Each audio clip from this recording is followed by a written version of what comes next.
Kembali di ngobrol bareng Gus Miftah Los Rewel. Nah pemirsa, memang di masa pandemi ini ketahanan pangan cukup menjadi perhatian. Karena sektor pangan merupakan kebutuhan dasar setiap manusia. Nah, sehubungan dengan slogan terwujudnya Sumatera Barat yang madani, unggul dan berkelanjutan, yang menjadi visi kepemimpinan Buya Mahyildi. Kita mau ngomong-ngomong nih Buya nih. Ngomong-ngomong soal ketahanan pangan Buya. Ya. Ini apa? Falsafah Minang, ada nggak hubungannya dengan falsafah Minang yang berbunyi sarak-sarak basandi? Sarak-sarak basandi kitabullah. Ini apa Buya? Jadi memang di masyarakat Sumatera Barat adat itu sangat kuat ya. Siap. Dan adat itu sudah menyatu dengan agama. Sehingga dicerminkan dalam falsafahnya. Adat bersendiri syarak, syarak basandi kitabullah. Syarak, Syarak, syarak, ya, syarak basandi kitabullah. syarak basandi kitabullah. Kitabullah. Itu artinya apa Buya? Jadi adat di Minangkabau itu sandinya syarak. Syarak itu agama. Oh syarak itu syariat ya? Syariat. Ah. Ya. Nah agama itu sendinya kitabullah. Kitabullah, Al-Quran. Al-Quran. Hmm. Syarak mengatur, adat memakai. Agama berbicara, maka itu yang dilakukan oleh adat. Oke. Nah, kebiasaan masyarakatnya. Oke. Jadi antara adat, istiadat masyarakat Minangkabau itu menyatu dengan agama. Dengan agama. Nah, ibarat kata pepatah juga, ibarat aur dengan tebing. Jadi menyatu yang satu sama lain saling kuat menguatkan. Oke. Nah itulah di Minangkabau. Jadi artinya ya masyarakat Minangkabau itu adalah masyarakat yang beragama Islam dalam hal ini. Artinya agama tidak bertentangan dengan adat Buya? Atau adat tidak bertentangan dengan agama?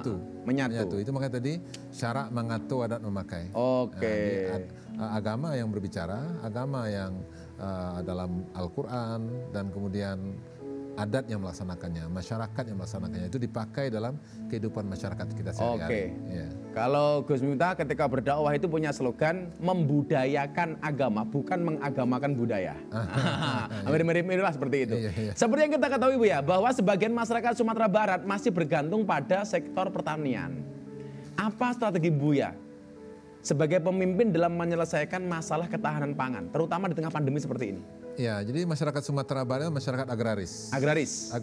Jadi 57% penduduk Sumatera Barat itu hidup dari sektor pertanian. Berapa persen Bu? 57%. 57%. Ya, Oke. lebih separuh. Dan kemudian 24% pendapatan hasil daerah itu dari sektor pertanian. 24%. 24%. PAD-nya berapa Bu ya kalau boleh tahu? PAD kita sekarang ini lebih kurang 3,5 miliar. 3,5 miliar.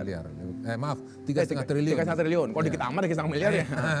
3,5 triliun. Ya, maka itu bersumber terbesar dari pertanian. Pertanian laut luas ya. Perkebunan, peternakan, perikanan, kemudian pertanian. Kalau perkebunan paling banyak apa Bu ya? Sawit? Perkebunan sawit. Sawit ya. Ya, dan kemudian kita perikanan juga cukup bagus, ya, laut dan darat ya. Dan kemudian peternakan. Nah, dan bahkan kita sudah mengekspor berapa hasil perkebunan kita. Sawit, kemudian juga manggis. Nah, manggis sudah kita ekspor dan kemudian juga kita punya gambir. Gambir itu 80% kebutuhan gambir di dunia. Maka itu kita yang mensuplainya dari Sumatera Barat. Dan artinya bagi kalangan milenial seharusnya tani itu bukan satu hal yang memalukan ya Bu ya? Seharusnya begitu, karena memang ke depan itu kita memang perlu menghadirkan petani-petani milenial. Petani-petani milenial. Nah, ini juga gerakan dari Pak Menteri. Oh, ya, oke. Petani-petani milenial. Iya, makanya itu cewek-cewek yang jomblo, kalau kamu dilamar sama petani, kamu terima. Kenapa? Kebun saja dijaga, apalagi hatimu. Iya.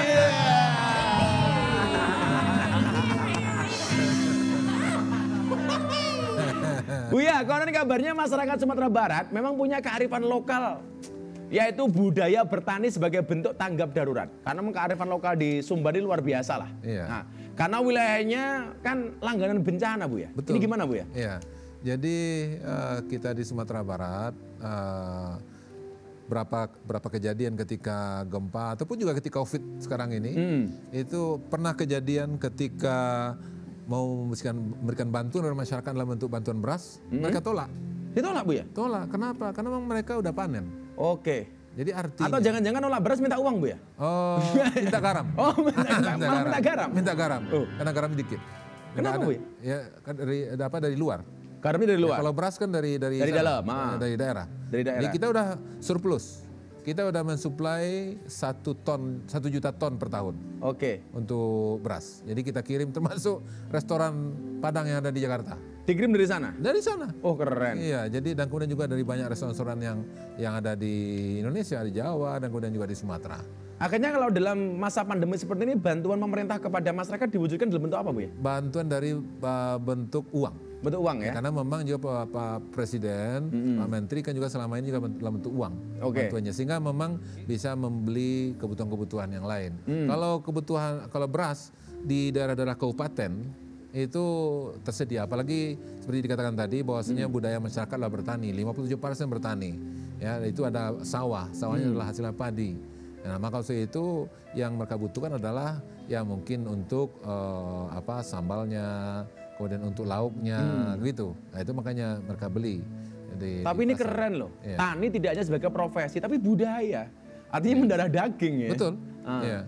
Ini kalau kampung saya itu memang masyarakatnya bertani. Ya, itu makanya saya masuk pertanian.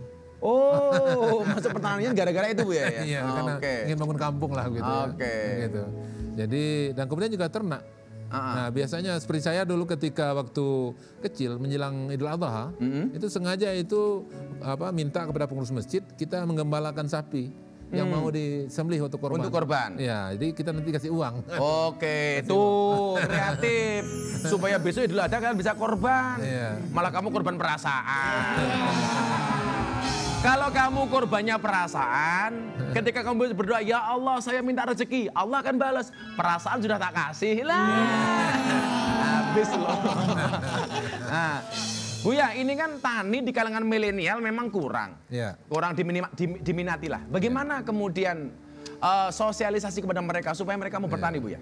Ya, jadi memang ini menjadi tantangan bagi kita karena petani-petani kita itu sudah banyak yang senior-senior. Senior ya? Senior-senior. Mau ngomong tua malu, senior gitu loh.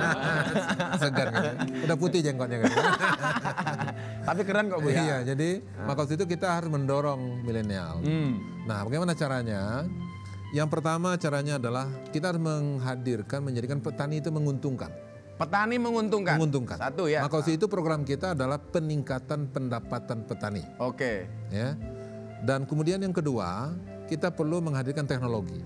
Karena kalau yang pemuda-pemuda kan nggak mau becek-becek deh. Oh nggak mau. Nah, kalau bisa bertani pakai remote Bu ya. Iya, modern gitu kan. Nah, makanya kita ada program namanya Brigade Pertanian. Brigade Pertanian. Ya, Brigade Alsintan maaf. Nah, jadi alat pertanian dia melalui memang pasukan.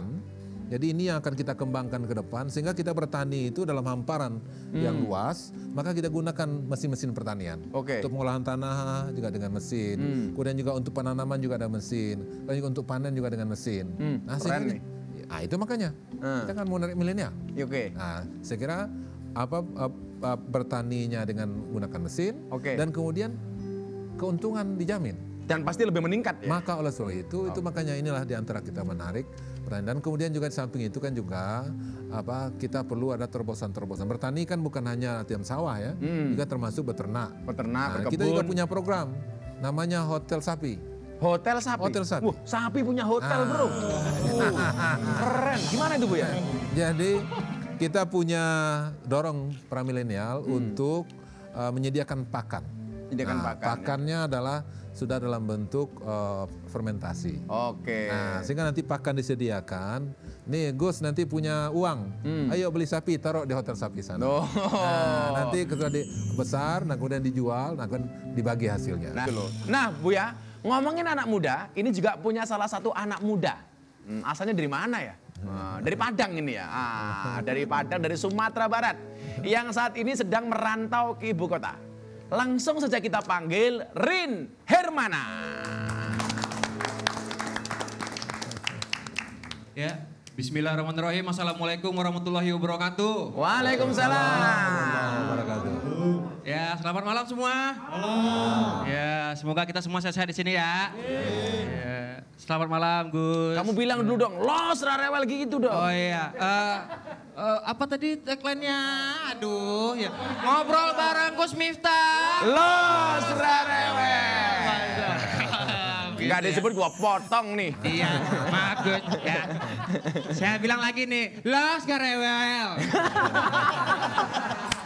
Maklum, bayaran saja jadi double ya. Malam Gus. Sehat, Terima kasih Gus. ya Rin ya. Iya, Nah, terima kasih. sudah mau menghibur nih. Coba. Belum. Oh, belum. Masih tahap ini. Oh, Iya. coba sekarang stand Iya, up di depan stand Pak up. Gubernur. Iya, ini pertama kali saya stand up sama Pak Gubernur loh, tepuk tangan dulu. Oh. Buya, saya ini, saya masih KTP Padang soalnya. Oh, masih KTP. Masih Bapak Gubernur saya. Bukannya kemarin KTP-nya ketinggalan di warteg. Oh enggak, itu udah saya bayar. Oh, udah dibayar. Iya, jadi udah balik lagi. Jadi saya mau perantau dari Padang, saya baru 2 tahun merantau di Jakarta. Alhamdulillah tahun pertama saya banyak kerjaan, tahun kedua banyak cobaan. Karena pandemi ya. Karena pandemi, jadi awalnya itu job-job yang katanya pending berubah jadi cancel tiba-tiba. Iya, jadi miris banget gitu, tapi saya tetap bersyukur. Iya, namanya hidup ya harus dinikmati aja gitu. Ada kerjaan syukur, nggak ada kerjaan, masa iya gitu. Tetap nyari. Alhamdulillah ini akhirnya ketemu sama Buya. Buya saya ini, mantep, bisa lah. Job stand up di Padang. Oh, ngarep. Tapi kalau ngebahas soal Sumatera Barat ini ya, saya itu sangat senang sekali dengan salah satu event balap sepeda skala internasional yang ada di sana. Namanya Tour de Singkara. Itu ada di Sumatera Barat. Kalau di Jawa Barat namanya Tour Depok. Dekat ya. Depok. Jadi di balap sepeda Tour de Singkara ini, pembalap itu bakal mengelilingi Sumatera Barat yang sangat indah sekali wisata alamnya. Tapi ada satu yang menurut saya ini harus diperhitungkan kembali. Jadi pembalap ini harus melewati jalan Kelo Ampe Pulau Ampe. Nah, buat yang nggak tahu nih, Kelo Ampe Pulau Ampe ini adalah jalanan yang belokannya sebanyak 44 kali. Dan itu tanjakan. Pembalapnya itu harus ke atas. Bayangin kayak gini gelong-gelong sampai ke atas gitu. Bisa bayangin gak sih gimana pembalapnya gitu? Waktu balapan masih 10 putaran dia masih semangat itu. Sambil nyanyi, Padang Kota Tercinta, Padang Kota Tercinta. Disapa sama penonton, pembalap, hai. Masih semangat dia. 20 belokan, dia udah mulai pusing. Oh nggak nyanyi lagi dia, diem. Disapa penonton, pembalap. Gitu. Udah nggak bisa suara lagi gitu. Di akhir-akhir nggak mungkin nyanyi, nggak mungkin diam dong. Pasti dia nafasnya udah satu-satu gitu.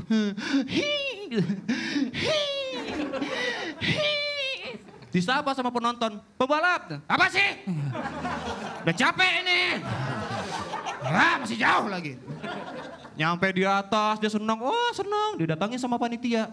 Maaf mas, garis finishnya di bawah. Wah, mundur lagi dia. Sekian dari saya, Rin, terima kasih. Oh, luar biasa. Rin Hermana.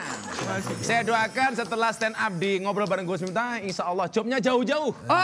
Dari tanggal 1 baru tanggal 30. Ya, jangan Gus. Makasih ya Rin ya. Terima kasih banyak. Kalau hidup itu pasti banyak cobaan Rin. Benar. Kalau cobaan pasti banyak. Karena kalau sedikit namanya cobain. Iya. Nah pemirsa, banyak sekali kisah luar biasa yang akan kita bahas bersama Gubernur Sumatera Barat. Untuk itu, jangan kemana-mana. Ngobrol bareng Gus Miftah akan kembali sesaat lagi.